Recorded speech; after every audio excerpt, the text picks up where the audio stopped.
Good evening, everyone. Severe Weather Team 9 meteorologist Nathan Shot joining you for this edition of Nate at 8. Of course, now we look ahead going into not only Independence Day tomorrow, but really through the holiday weekend. And of course, the big question is not only does it stay dry, but what's the temperatures like as well? And we're going to be diving into that for this edition of Nate at 8 and getting a sneak peek into the latter part of that question. It does look like temperatures are picking up with the humidity as we go through the weekend. So while it's been more tolerable for humidity levels, the temperatures haven't been really hot. It's been warm but not hot. That story is going to start to change likely as we go through the holiday weekend. Temperatures pick up and the humidity picks up with it. Now, that being said, despite the further increase in the humidity and the increase in temperatures, getting to the first part of the question, rain chances do look to remain low. So then the following question is, well, when are they finally going to pick up, right? And we'll dive into that as well. So that is what we're going to be talking about for this edition of Nate at 8. I appreciate everyone tuning in. Let's jump into things. Our current temperatures right now are falling from the 80s back in the 70s. Going to be a pleasant evening across the region and still going to be setting up for more of a cool, comfortable night into tomorrow morning. Still thanks to more pleasant humidity levels remaining in place. Now, we did have a stray shower in place going throughout this afternoon, continuing into this evening. Now that is tapering off here going into the first half of tonight. And this was likely that best chance that we had going throughout this latter part of this week and this weekend to see that pop-up shower develop in the afternoon and evening. I think this was our best chance, really just a slight chance from this point on going through the weekend to the point where it likely doesn't happen. I think we're more likely dry than spotting any more of these stray showers developing as we do extend through the holiday weekend. So we jump into Futurecast, and it's a quiet one. We'll deal with a good amount of sunshine ahead going into Friday. That will likely carry over then from the 4th of July into the holiday weekend. I just think overall a very low rain chance, and what we'll spot more of is more sunshine than spotting any showers. It's going to be a nice stretch of weather as we do extend through the weekend. I really think the only thing to watch for, not going to be any potential, not really to watch for that potential for showers, but just watch for these temperatures climbing up. I think that'll be the biggest story overall, is that it's going to start to turn hot on us likely for the holiday weekend. Those high temperatures for Saturday and Sunday are back to around 90 degrees. The warmest day likely coming on Sunday with highs into the 90s. And the humidity doesn't look unbearable, thankfully, going through the weekend, but it does start to pick up some, certainly. And it does start, I think, to become more uncomfortably humid for the weekend, while tomorrow those humidity levels can be more reminiscent of today. So, I'm sure all of us have felt that lower humidity that's been in place as of recent, but including today. And I think that'll carry over Friday, but it starts to pick up more. And we go from more tolerable levels to more uncomfortable levels. I think that's really the best way to put it, with those highs near 90. And yes,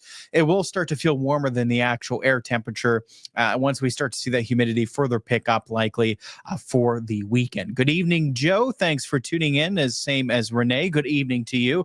Thank you both and everyone for tuning into this edition of Nate at 8. So again, the humidity will start to pick up with these temperatures. And again, I think the best way I can put it, it goes from tolerable for your Independence Day on Friday, tomorrow, and it starts to become more uncomfortable Saturday into Sunday. Now, when it's unbearably humid, that will likely be Monday. I think that's when we get back to that range close to 70, which is where we were before that drop in humidity this week for a lot of the past week, that into June, that unbearably humid stretch to the end of June, we were near 70 degrees for a dew point. So that's where we can get back to, but I think it holds out for the weekend and it's more into Monday. So Monday's unbearably humid.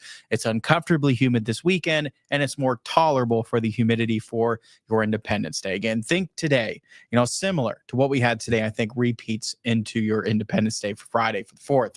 I think it's similar, but by this weekend, it starts to become more uncomfortable. It starts to become more hot with those temperatures as well. Good evening, Dan. Thanks for tuning in. So we look at the heat index. Of course, this is considering factoring in both the temperatures and the humidity, right? This is how hot it can feel to us in these afternoons. And for your 4th of July, not much difference from the actual air temperature, pretty much on par. Not going to feel any hotter than it already is, thanks to that still more tolerable humidity level in place for tomorrow. Now, by Saturday, again, into Sunday, humidity starts to pick up, and it's likely going to feel a few degrees warmer than the actual air temperature. Again, not unbearably humid this weekend, but it will start to become more of a factor. It's more uncomfortable, and it'll feel likely a few degrees warmer. So that being said, when highs near 90, Saturday, it will likely feel like it's in the lower 90s. When those highs are into the lower 90s Sunday, it'll likely feel like it's more mid, maybe upper 90s into Sunday afternoon. So it becomes a bit more excessive for that heat and humidity by the weekend. By Monday, when it's unbearably humid, our high temperatures likely will be more upper 80s.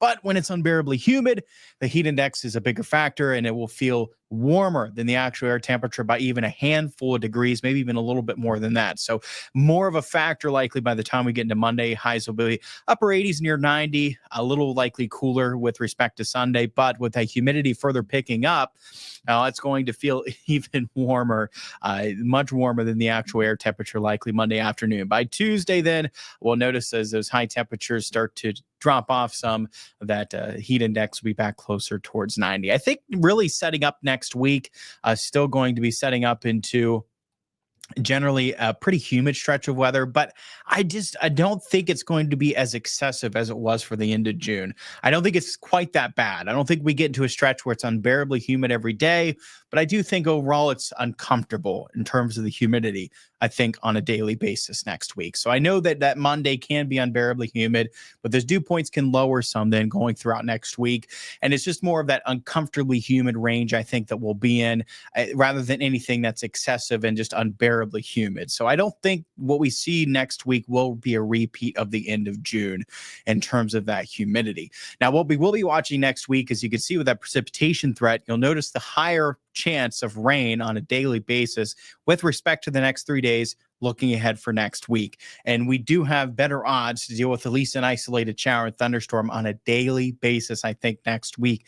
No washout on a daily basis, but we can get back into that pattern where we're tracking more of these showers and thunderstorms developing on that daily basis, primarily into the afternoon and evening.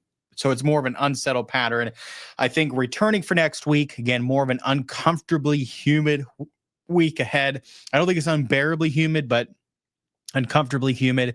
Those dew points are still likely in that range of 65 to 70, I think, for a lot of next week. That uncomfortable range, 70 to 75, is unbearably humid.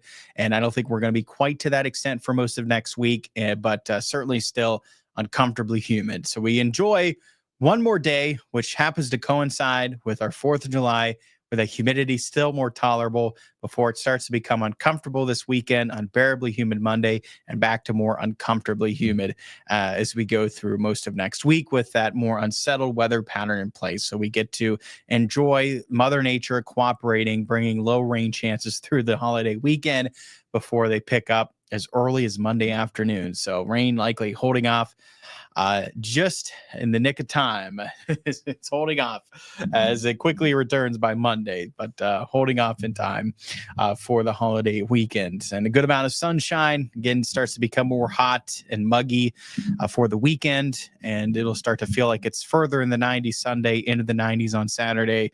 So, obviously good stretch of weather to enjoy the outdoors. Just obviously practice heat safety tips, right? Likely not going to be dealing with heat advisories. I think we could be well in the 90s Sunday, but to 100 plus, probably staying below that threshold. But it can be close for some locations. And just overall practice the heat safety tips here over the next 3 days while enjoying the outdoors and soaking up some sun, and then enjoying and celebrating 4th of July here over the next 3 days. Just, be safe, obviously, with it, right? And while out in that heat, enjoying the 4th of July. And then next week, at those temperatures, while still near 90, I think Monday they'll start to be more around the mid 80s, I think, for a lot of next week, where high temperatures will be. And again, just more uncomfortably humid for a lot of next week, and better odds for those showers and thunderstorms into the afternoon and evening. Austin, good evening. Thank you for joining us. Another warm summer day indeed. I saw a snake while mowing. Oh, wow. I wonder, what snake did you see, Austin? Austin says he saw a snake while mowing today. Dan and Renee and Joe, thank you again, all of you, for tuning in this evening for this edition of Nate at 8. Of course, coming up tomorrow is our 4th of July. I will not be in tomorrow. I have the holiday off, so I will see all of you on Monday. So that will be our next edition of Nate at 8. So I appreciate you, as always, tuning in. I hope everyone has a wonderful and safe 4th of July weekend, right? Be safe. celebrate responsibly, right? And practice the heat safety tips going throughout the weekend. Try to stay hydrated. Other than the adult beverages, right? Those are not good to stay hydrated in the hot sun. But yeah, enjoy responsibly. Practice the heat safety tips. It's a pleasure as always. Thank you so much for tuning into this edition of Nate at 8. I hope everyone has that wonderful and safe holiday weekend. And you can join me coming up. Not quite done yet for the holiday weekend at News 9 at 10 on Fox 9 News 9 tonight at 11. And then following that, make sure to stay tuned for that next edition of Nate at 8 on Monday evening for that next edition of Nate at 8. So until then, have a wonderful night, weekend. Have a great 4th of July. I'll see you on the next edition of Nate at 8.